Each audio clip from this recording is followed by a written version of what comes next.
नमस्ते दोस्तों, मेरे YouTube चैनल थोड़ा ज्ञान अभी के साथ में आपका स्वागत है। आज हम नया चैप्टर स्टार्ट करेंगे, वैदिक सभ्यता। ठीक है, तो देखते हैं इसके क्वेश्चंस। पहला क्वेश्चन है, वैदिक आर्यों का प्रमुख भोजन क्या था? तो उनका भोजन था दूध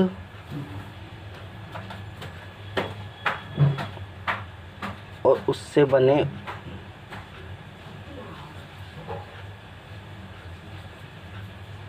उत्पाद। वैदिक आर्यों का प्रमुख भोजन क्या था? दूध और उससे बने उत्पाद। अगला क्वेश्चन, ऋग्वेद में किसका उल्लेख नहीं है? तो है चावल और नमक।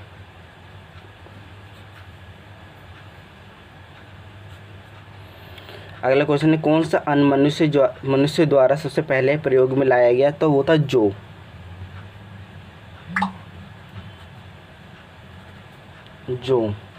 ठीक है, इसको यव्वी कहते हैं। अगला क्वेश्चन है, वैदिक लोगों द्वारा किस धातु का प्रयोग पहले किया गया? तो उन्होंने तांबा धातु का प्रयोग सबसे पहले किया था तांबा, जिसको आयस भी कहा जाता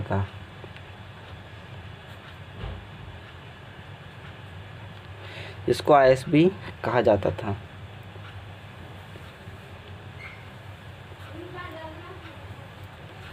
अगला क्वेश्चन है, वेद शब्द का अर्थ क्या है? तो वेद का अर्थ है ज्ञान। ठीक है ना।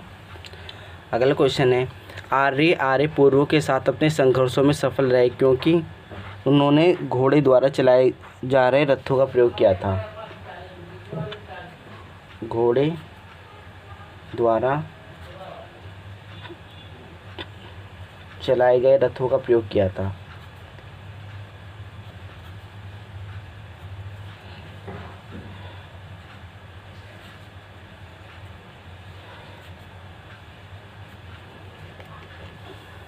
अगला क्वेश्चन है, आर्य सभ्यता में मनुष्य के जीवन के आयु के आरोही क्रम अनुसार निम्नलिखित चरणों में बताया गया है। मतलब जो मनुष्य की आयु होती है वो कितने भागों में बांटी गई है, उस भाग का उन्होंने क्या वर्णन किया है?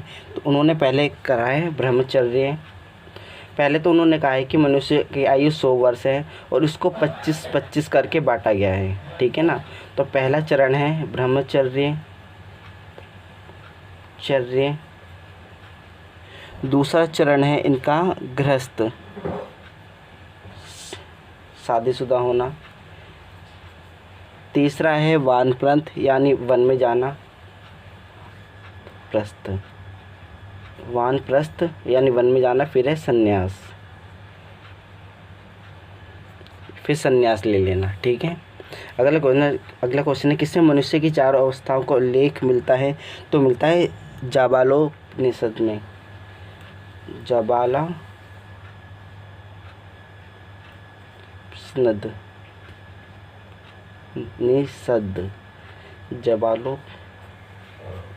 में।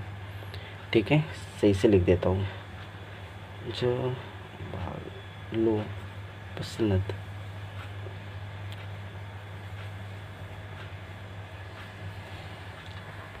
अगला क्वेश्चन है, आरंभिक वैदिक काल में वर्ण व्यवस्था आधारित थी। तो वो आधारित थी व्यवसाय पे, मतलब कोई क्या काम करता है उसके ऊपर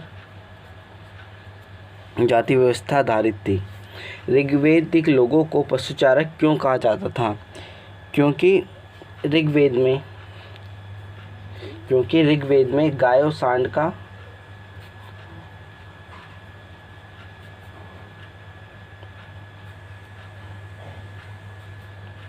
उल्लेख बहुत ज़्यादा है। ठीक है ना।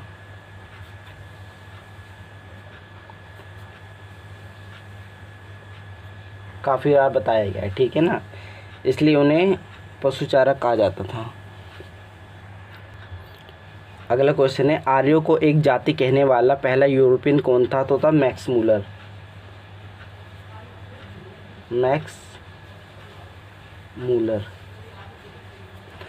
अगला क्वेश्चन है, आर्यन जनजातियों की प्राचीनतम बस्ती कहाँ है? तो वो बस्ती थी सप्त सिंधु। और ये सिंधु नदी से गंगा तक फैली थी। सिंधु नदी से गंगा तक फैली थी। ठीक है। अगला क्वेश्चन है, राजा जनजात के निर्वाचन में किसका महत्वपूर्ण योगदान था? तो वो होता था समिति का।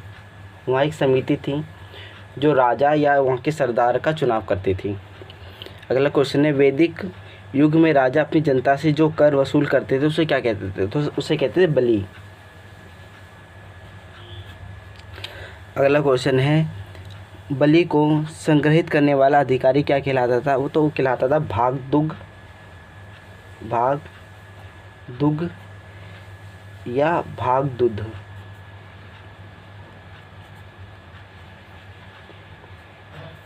भागदुग या भागदुध। कोषाध्यक्ष का कार्य कौन संभालते थे? जिनका राज्य कोष था, कोषाध्यक्ष का कार्य कौन संभालते? तो संभालते संग्रहिता, उसे कहते हैं संग्रहिता। अगला क्वेश्चन है, प्रसिद्ध गायत्री मंत्र कहाँ से लिया गया है? तो प्रसिद्ध गायत्री मंत्र लिया गया है ऋग्वेद के तीसरे मंडल से, और ये किसको समर्पित है? सूर्यदेव को। प्रसिद्ध गायत्री मंत्र कहाँ से लिया गया है? ऋग्वेद से तीसरे मंडल से।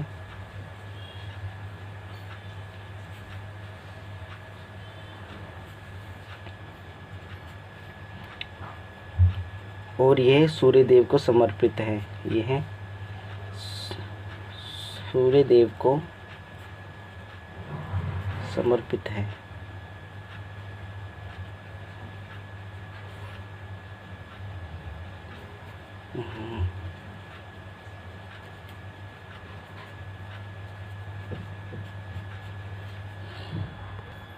अगला क्वेश्चन है, भारतीय प्रतीक पर उत्कीर्ण सत्यमेव जयते कहाँ से लिया गया है? तो ये लिया गया है हमारा मुंडकोपनिषद से।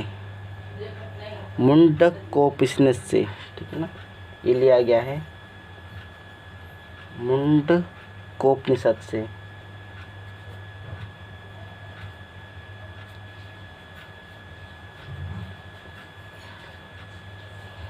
और इसका मतलब है सत्यमेव जयते का कि सत्य की हमेशा जीत होती है।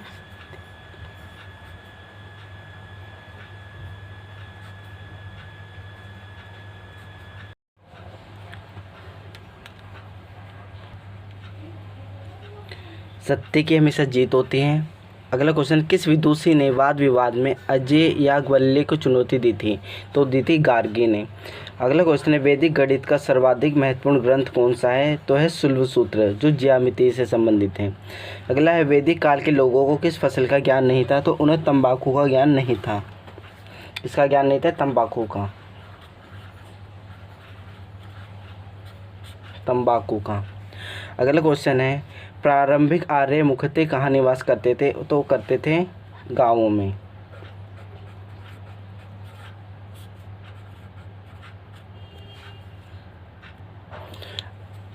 अगला क्वेश्चन है, उत्तर वैदिक काल के वेद विरोधी और ब्राह्मण विरोधी धार्मिक अध्यापकों को किस नाम से जाना जाता था? उन्हें कहा जाता है श्रमण।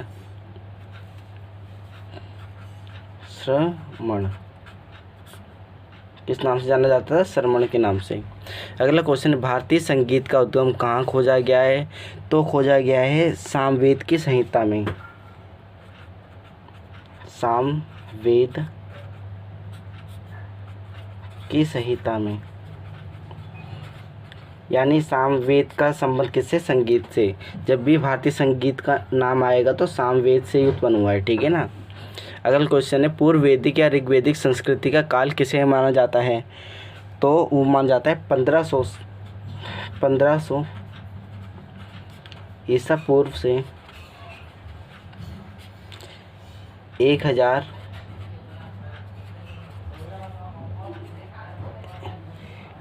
ईसा पूर्व तक। अगला क्वेश्चन है, उत्तर वैदिक संस्कृति का काल किसे माना जाता है?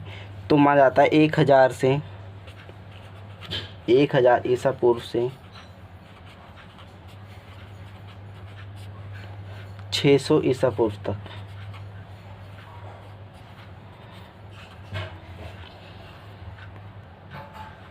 अगला क्वेश्चन है आर्य शब्द का शाब्दिक अर्थ क्या है? तो इनका अर्थ है श्रेष्ठ या कुलीन।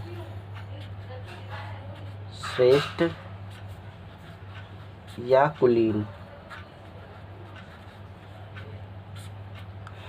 अगला है आर्य कहाँ निवास करते थे? तो आर्य तो सर्वप्रथम गाँव में बसे थे, लेकिन मुख्यतः शहरों में निवास करते थे। शहरों में निवास करते थे। अगला क्वेश्चन है उत्तर वैदिक काल में लिखे गए ग्रंथों का सही क्रम क्या है? तो सही क्रम है उनका, पहले वेद आए, फिर ब्राह्मण, फिर आरण्यक,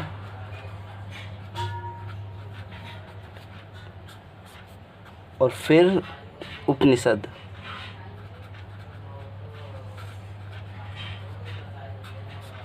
ये उनका क्रम है। वेदों की संख्या कितनी है? वेदों की संख्या 4 है। और कौन कौन से? ऋग्वेद, यजुर्वेद,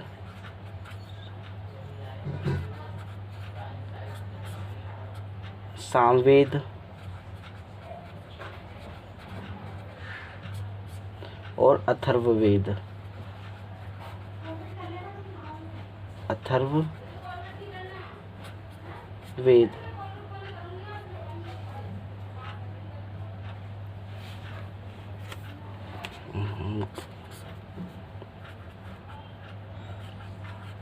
अथर्ववेद।